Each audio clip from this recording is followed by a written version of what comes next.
Boa noite, produtor rural de São Sebastião do Paraíso e região. Mais uma sexta-feira aqui com vocês. E hoje eu vou aproveitar e iniciar o programa já. Estou aqui toda de rosa, porque hoje, 1º de outubro, né, inicia-se aí a campanha Outubro Rosa.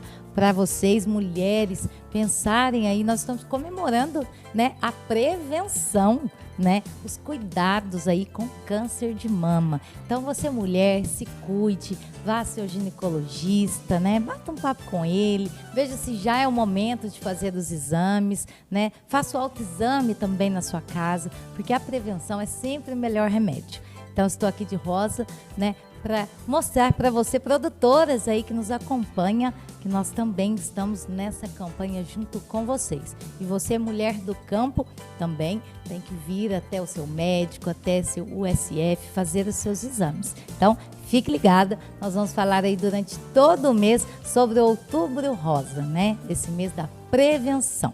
Não só esse mês, o ano todo a gente tem que falar, mas aproveitar aí esse mês, né, que estamos comemorando sempre a prevenção que vem crescendo cada dia mais. Então, grande beijo a vocês, mulheres, e se cuidem. Bom, no programa de hoje eu estou recebendo aqui o Guilherme Rosa, mais uma vez, né, engenheiro agrônomo e também especialista em cafeicultura, e a gente vai bater um papo aí. Ó, a gente tem acompanhado aí tantas mudanças, né, no clima e como estão as lavouras. A gente vai bater um papo sobre isso também. Nós tivemos aí, né, várias imagens de Ribeirão Preto, Franca, até mesmo aqui em Paraíso, aquela areia, aquele poeirão, o pessoal ficou aí bem preocupado. Então a gente vai falar um pouquinho sobre isso também, sobre o clima, né, essas mudanças aí. Hoje em Paraíso, né, chuvinha gostosa, né, apagou um pouco essa poeira aí. E agora à noite parece que vem mais chuva. Então a gente espera aí que essa chuvinha apague a poeira, né? E muitas pessoas aí também não estão bem, não estão respirando bem, né? Então a chuvinha traz só coisa boa. Bom, boa noite, Guilherme. É um prazer recebê-lo aqui novamente, né? Com a gente para bater um papo e trazer mais informações. Boa noite, Paula. Eu que agradeço o convite mais uma vez, a oportunidade de estar aqui conversando um pouco sobre café, que é a nossa vida, né? É uma vida inteira dedicada ao café e essa cultura tão importante que movimenta tanto o nosso município, a economia do nosso município e emprega tanta gente, essa beleza dessa cultura. Então, mais uma vez agradeço a você e a Líder TV pela oportunidade. Nós que agradecemos. Bom, a gente tem falado tanto aí dessas mudanças, isso preocupa a gente até mesmo com o futuro, né? Queria que você começasse aí nosso bate-papo falando das perspectivas aí para a safra 2022 já. Olha, Paula, eu vou falar no contexto geral e depois eu falo um pouco mais especificamente de São Sebastião, da região de São Sebastião do Paraíso. A safra 2022, ela tinha tudo para ser uma safra muito grande, né? Muitas empresas já começavam a estimar a safra 2022 uma safra de pelo menos 70 milhões de sacas, né? Com certeza seria uma das maiores que o Brasil já colheu. Mas o clima é imprevisível e nesse meio tempo nós passamos por uma das piores estiagens das últimas décadas e ainda por cima de uma geada, de uma geada que a gente não via nada igual há 27 anos. A última geada que foi bastante severa foi a de 1994. Então, desde então, que não se tinha uma geada com danos tão expressivos como foi essa de 2021. Então, aquela safra que seria uma safra muito grande, né? A safra de 2022, o Parque Cafeiro realmente estava muito bem cuidado, as lavouras bem cuidadas. Ela foi, digamos assim, castigada primeiro por uma seca muito severa, né? E a gente teve o início das chuvas começando em 2020 muito tarde e ao mesmo tempo também parando de chover mais cedo. As primeiras chuvas significativas foram no final de outubro de 2020 e a partir de março a gente quase já não teve chuva mais. Então foi um período muito curto de chuvas, bem mais curto do que o usual, com pouquíssimas chuvas em abril, maio e junho. Então tudo isso já vinha castigando as lavouras. Depois a geada foi o golpe de misericórdia, solapando assim essa perspectiva que a gente tinha de uma safra muito grande, né? Então as empresas e a própria Conab, elas estimam entre 180 a 200 mil hectares de cafés que foram atingidos pela geada. Isso significa aproximadamente 5 a 6 milhões de sacas. Esses números variam dependendo da fonte que você pega. Uns falam 4 milhões, outros falam 6, 7 milhões. Mas enfim, um número aí entre 4 e 7 milhões de sacas que deixaram de ser produzidos em função da geada. Fora o que também a seca já havia prejudicado. Então realmente a safra não vai ser tudo aquilo que a gente esperava. Bom, queria que você falasse um pouquinho também sobre o mercado aí do café, né? Eu acho que tem 3 tópicos importantes, que é a oferta, a demanda e o estoque, né? Porque tem produtores aí que tem estoque, tem alguns que não estão preparados, né? Não tem estoque. Fala um pouquinho desses tópicos pra gente, Felipe. Tá. Bom, falando um pouco do lado da demanda, primeiro, a demanda de café ela seguiu mais aquecida do que se esperava no início da pandemia.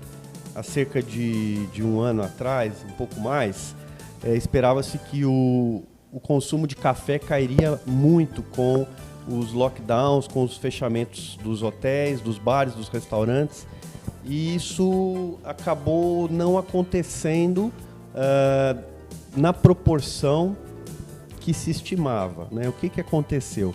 Uma boa parte do consumo fora de casa, que é o consumo em bares, restaurantes, cafeterias, ele foi substituído pelo consumo em casa.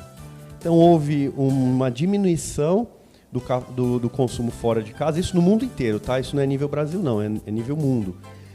Por outro lado, houve um aumento do consumo dentro de casa. Isso se não houve uma substituição integral, mas houve uma substituição grande, parcial, desse café que deixou de ser consumido fora de casa. Então, o café ele não teve queda no consumo, ele não teve o crescimento que se esperava antes da pandemia, né? Ele vinha com um crescimento de mais de 2% ao ano, e não foi tão forte, acima de 2% ao ano como se esperava. Mas não houve queda do consumo, foi um aumento, mas menos expressivo. Então isso foi ótimo, né? Para nós cafeicultores, técnicos, todos que trabalhamos com café, foi ótimo, porque é uma demanda muito firme do nosso produto, né? Então isso do lado da demanda, quer dizer, não houve aquela queda expressiva que se imaginava. Do lado da oferta, o mercado esperava que essa safra 2022 viria a super ofertar o café com uma safra brasileira de mais de 70 milhões de sacas.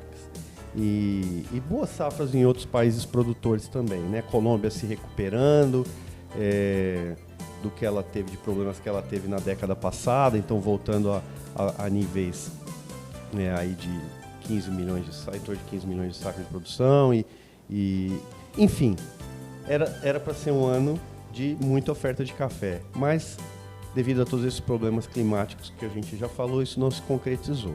E ainda tem alguns agravantes, né? Os problemas logísticos, muitos problemas com frete marítimo, isso está afetando todas as cadeias globais, de todos os produtos estão sendo afetados em função de problemas de frete, falta de containers. E ainda teve mais um agravante, como o preço do café subiu muito, muitos cafeicultores colombianos estão deixando de entregar os seus cafés pelos preços que haviam sido acordados há um ano atrás, né? Então isso também motivou mais um estresse no mercado de café. Quer dizer, a Federação dos Cafeiros da Colômbia estima que até 1 milhão de sacas podem deixar de ser entregues, com grave rompimento de contratos, né? E isso aí também deu mais uma estressada ainda no mercado. Muita coisa acontecendo e é isso mesmo, o produtor fica perdido e tem que ter as informações sempre. Falando de informações, eu quero saber dos números, né, dessa semana, como fecharam aí, e eu quero começar com o café. Então vamos trazer aí os números. Olha só, o café tipo 6 bebida dura, nessa sexta-feira passada, nós mostramos aí para vocês R$ 1.100,68. Hoje, dia 1º, iniciando o mês, R$ 1.166,64, então uma alta aí de R$ 65,96, né? O café na Bolsa de Nova York com os mesmos números, com uma alta aí de R$ 65,96. O dólar, olha só, subindo também, Sexta-feira passada nós mostramos aí R$ 5,34 e hoje em R$ 5,37. Bom, tá aí os números da semana. Você, produtor, sempre informado, isso é muito importante. Guilherme, vamos falar um pouquinho agora do clima, né? A gente comentou, eu abri o programa aí falando sobre isso, muita coisa acontecendo, muitos vídeos na internet, a gente acompanhando aí, né? Mostraram poeira, né? Tempestades de areia, geadas, a gente nunca sabia o que era verdade, o que era mentira. Vamos falar um pouquinho do clima versus aí a produção. Isso vem atrapalhando aí, né? Nós estamos encerrando já a colheita, né? Não só falando de São Sebastião do Paraíso, mas de toda a região. Olha só, aí nós temos essa imagem que assustou muita gente. Queria que você comentasse um pouquinho aí sobre esse clima, essa mudança, né, que nós tivemos aí nas últimas semanas. Paula, eu não sou especialista em clima, não sou um climatologista. Eu vou falar a minha opinião como leigo, como um agrônomo que acompanha já há mais de 20 anos o que acontece, porque a gente é severamente afetado por tudo que acontece com o clima. Existe uma briga muito grande entre aqueles que acham que o problema do clima é unicamente causado pelo homem, ou principalmente causado pelo homem, né? E outros que dizem que não, que a natureza sempre oscilou, sempre houve uma grande variação do clima de um ano para o outro, de uma década para outra, de um século para o outro. E eu acho que as duas coisas se complementam. Existem ciclos solares, o Sol em alguns períodos ele esquenta, outros ele esfria, né? Então tem uma série de fatores naturais, né? Eixo de rotação da Terra. Então existem uma série de teorias, algumas talvez mais fantasiosas, mas outras com comprovação científica, que mostram que existe realmente alguns fatores que são totalmente independentes da ação do homem, modificando o clima. Então eu acredito que existem as duas coisas acontecendo ao mesmo tempo. São fatores exógenos à ação do homem, né? São fatores da natureza propriamente dita, né? E outros fatores que são realmente por influência do homem, né? Então seja o desmatamento, uma série de outras coisas. Queimadas, como a gente tem visto muitas, né? Sim, queimadas, o aumento dos gases de efeito estufa. Então existe uma soma de fatores e, na verdade, não existe um consenso entre os cientistas, nem entre os cientistas que estudam apenas o clima existe consenso, né? Então, quem sou eu para querer dar a palavra final? Mas, sem dúvida, o que a gente percebe é que o clima ele tem se tornado mais extremo, ou seja, ondas de frio mais fortes, ondas de calor também mais fortes e, além disso, pancadas de chuva mais pesadas e períodos mais longos de estiagem. Então tudo isso a gente tem vivenciado. Se é só culpa do homem ou se é uma culpa da natureza e do homem ao mesmo tempo, é difícil da gente falar, é difícil da gente afirmar. E assim, querendo ou não, esse clima aí afeta diretamente a produção. Sem dúvida. Toda a agricultura sofre com isso, não é só o café, toda a agricultura sofre com isso. Eu já visto que o milho safrinha, por exemplo, ano passado, produziu muito pouco, porque as chuvas, como eu falei mais cedo, as chuvas cessaram mais cedo. Desculpe, então a produção da safrinha foi muito prejudicada. Então, as culturas todas, mesmo as culturas irrigadas, elas sofrem com isso, porque o clima fica mais severo, aumenta o calor e muitas vezes a irrigação não dá conta de suprir toda a demanda de água que a planta necessita, quando falta chuva por esquentar demais o clima.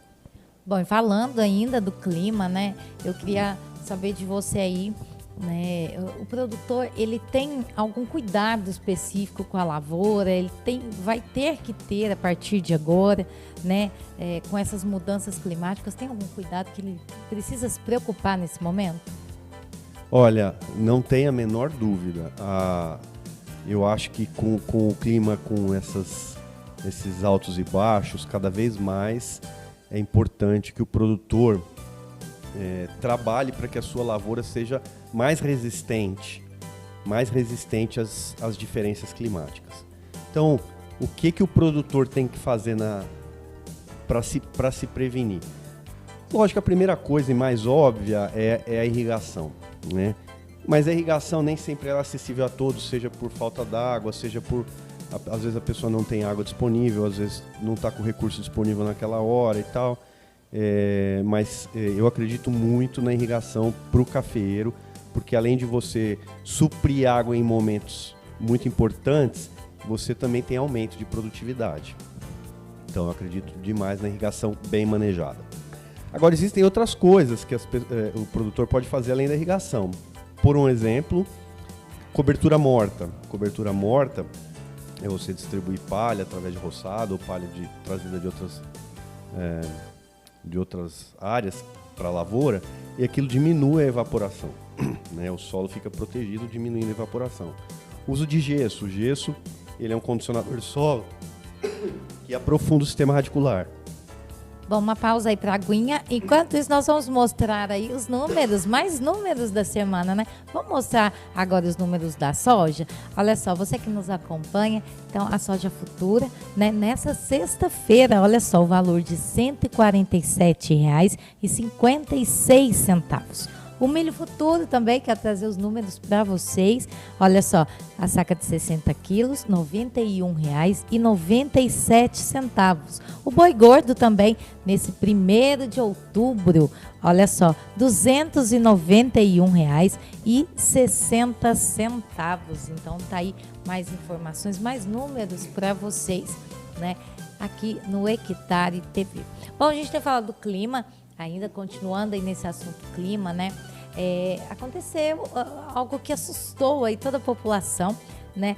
Da cidade, também da zona rural, que foi aquela chuva, né? Que deixou aí a água suja, né? Todo mundo falou que a água estava preta. Então isso afetou o dia a dia, né? Da população na zona urbana, na zona rural também. Bom, eu queria saber se na zona rural, Guilherme, os rios, isso afetou o solo?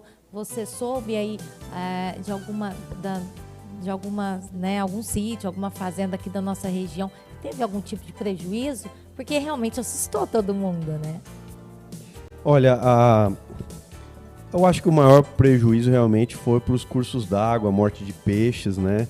E também para a saúde da população, porque isso acabou contaminando os corpos d'água, né? Então a gente ficou sabendo de problemas com a saúde da população, da cidade, mas com as lavouras realmente isso não chega a interferir com as lavouras, não, tá?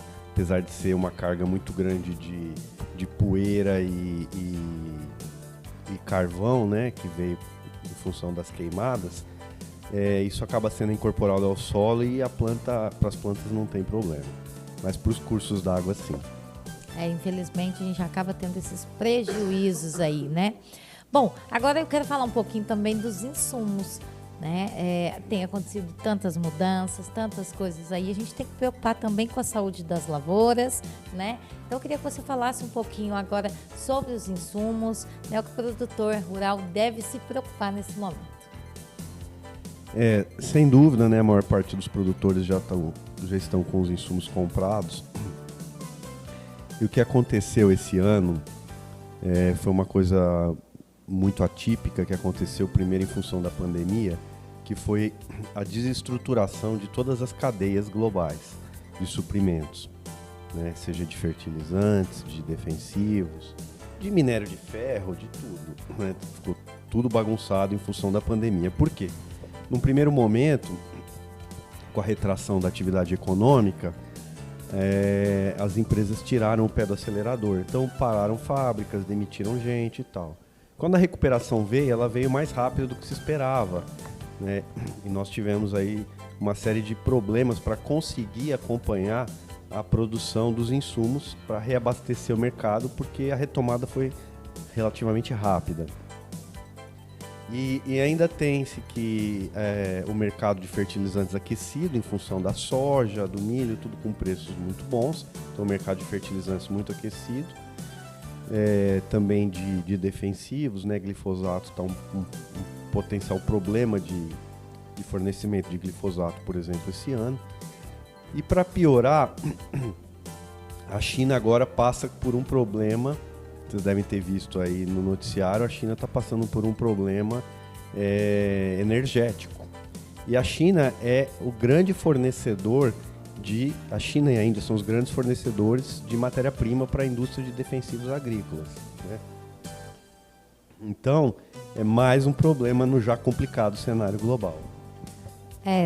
Tá aí, é mais um problema, a gente sempre, né, vendo aí, quando o produtor pensa que, né, vai dar tudo certo, acontece mais alguma coisa aí, o produtor se preocupar. Bom, quero primeiramente agradecer, aqui passa super rápido, né, o nosso tempo, a nossa sexta-feira, mas o bate-papo foi incrível, né, a gente falar um pouquinho, não só das mudanças, né, no clima e no que o produtor rural deve se preocupar. Eu quero lembrar mais uma vez, eu queria que você falasse e colocasse à disposição a sua empresa, a sua equipe, que eu sei que tem assim, um amor no que faz e traz muita informação para a gente e principalmente para o produtor.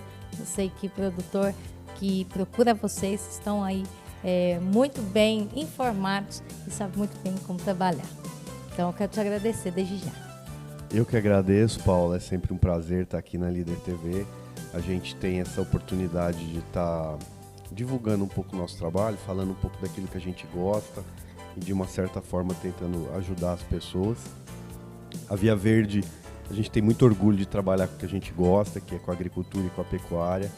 É muito bom para a gente ver o crescimento do produtor, a gente tem histórias muito bonitas para contar de produtores que a gente pôde trabalhar junto e ver o crescimento do seu negócio, o crescimento da sua produtividade, o crescimento... Vou deixar você tomar água, que ao vivo é assim mesmo, toma uma aguinha. Gente, o ar-condicionado aqui hoje ao vivo é assim mesmo, o ar-condicionado está bem gelado, então acaba aí que atrapalha um pouquinho. Pois não, pode continuar. E a Via Verde trabalha não só com consultoria, mas a gente tem também a área ambiental, tem a área de tecnologia, geotecnologias, trabalho de mapeamento, drone, consultoria para gado de leite, gado de corte, além do café. É muita Projetos, coisa, tudo que está ligado à agropecuária. Mas eu tenho certeza que vocês vão estar aqui de volta ainda esse ano, o ano que vem. A gente tem muita informação para passar para você, produtor. Eu deixo aqui o Hectare TV à disposição, as portas abertas aí para vocês. Muito obrigado, Paulo.